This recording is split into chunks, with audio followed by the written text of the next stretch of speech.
This is the story of a man named Stanley. Stanley worked for a company in a big building where he was employee number 427. Employee number 427's job was simple.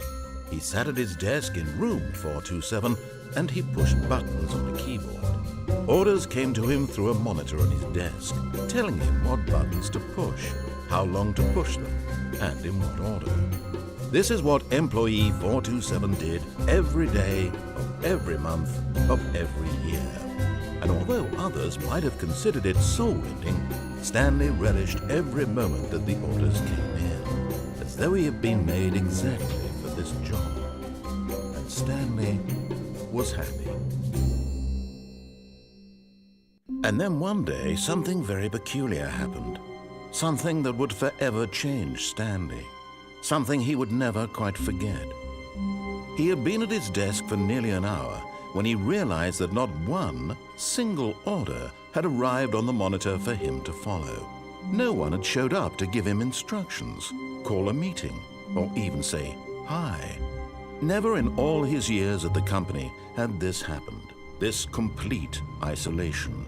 Something was very clearly wrong. Shocked, frozen solid, Stanley found himself unable to move for the longest time. But as he came to his wits and regained his senses, he got up from his desk and stepped out of his office. All of his co-workers were gone. What could it mean? Stanley decided to go to the meeting room. Perhaps he had simply missed a memo.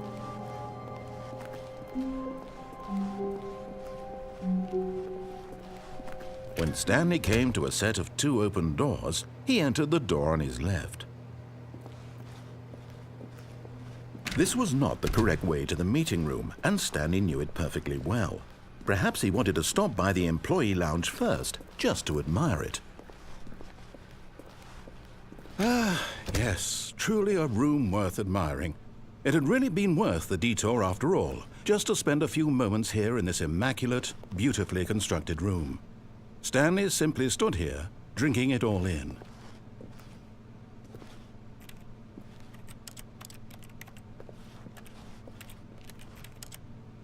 Yes, really, really worth it being here in the room. A room so utterly captivating that even though all your co-workers have mysteriously vanished, here you sit looking at these chairs and some paintings. Really worth it.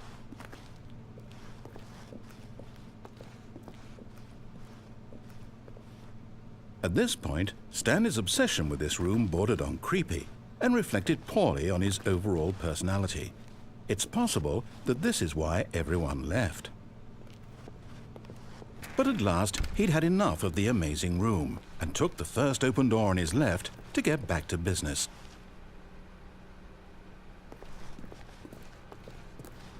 Stanley was so bad at following directions, it's incredible he wasn't fired years ago. Look, Stanley, I think perhaps we've gotten off on the wrong foot here. I'm not your enemy, really, I'm not. I realize that investing your trust in someone else can be difficult, but the fact is that the story has been about nothing but you all this time. There's someone you've been neglecting, Stanley. Someone you've forgotten about. Please, stop trying to make every decision by yourself. Now, I'm not asking for me, I'm asking for her. This is it, Stanley. Your chance to redeem yourself, to put your work aside, to let her back into your life. She's been waiting. That's her, Stanley. You need to...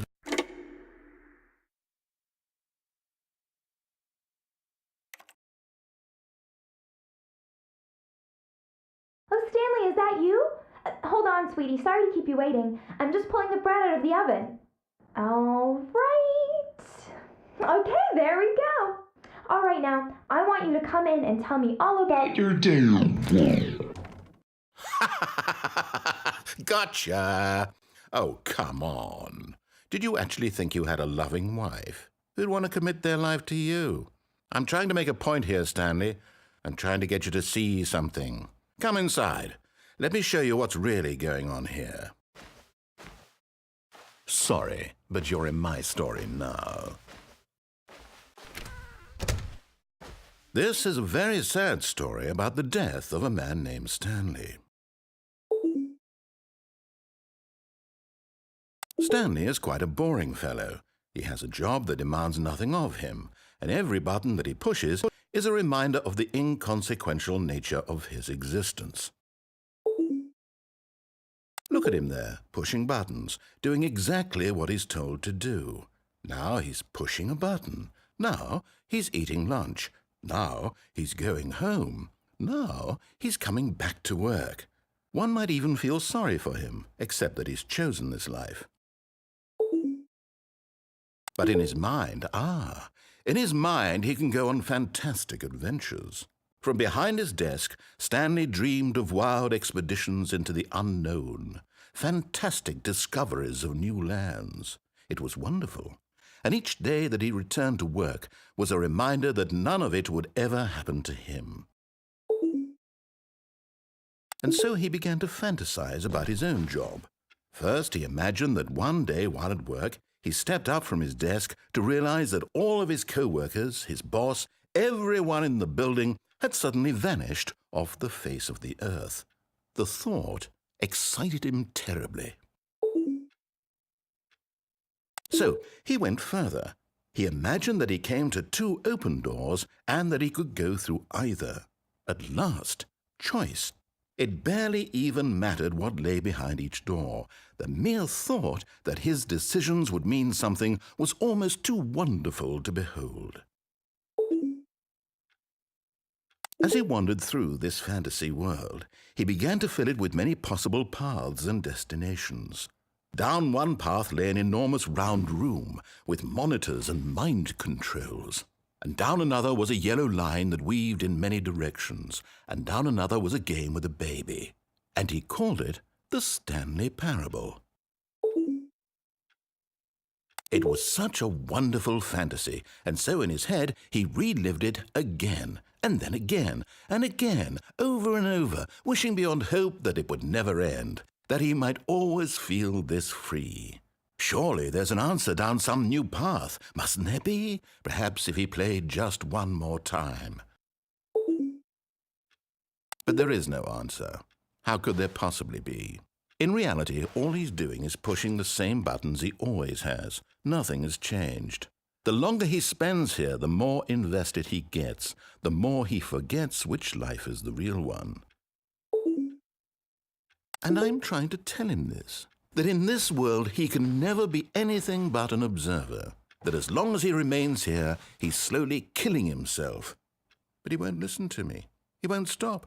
Here, watch this.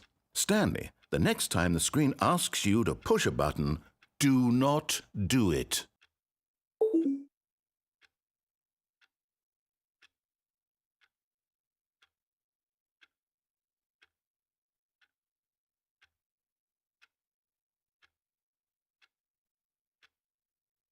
You see?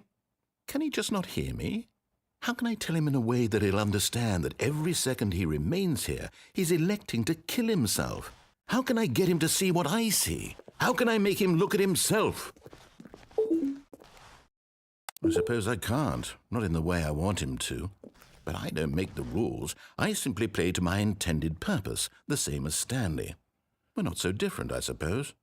I'll try once more to convey all this to him. I'm compelled to. I must. Perhaps, well, maybe this time he'll see. Maybe this time. And I tried again, and Stanley pushed a button. And I tried again, and Stanley pushed a button. And I tried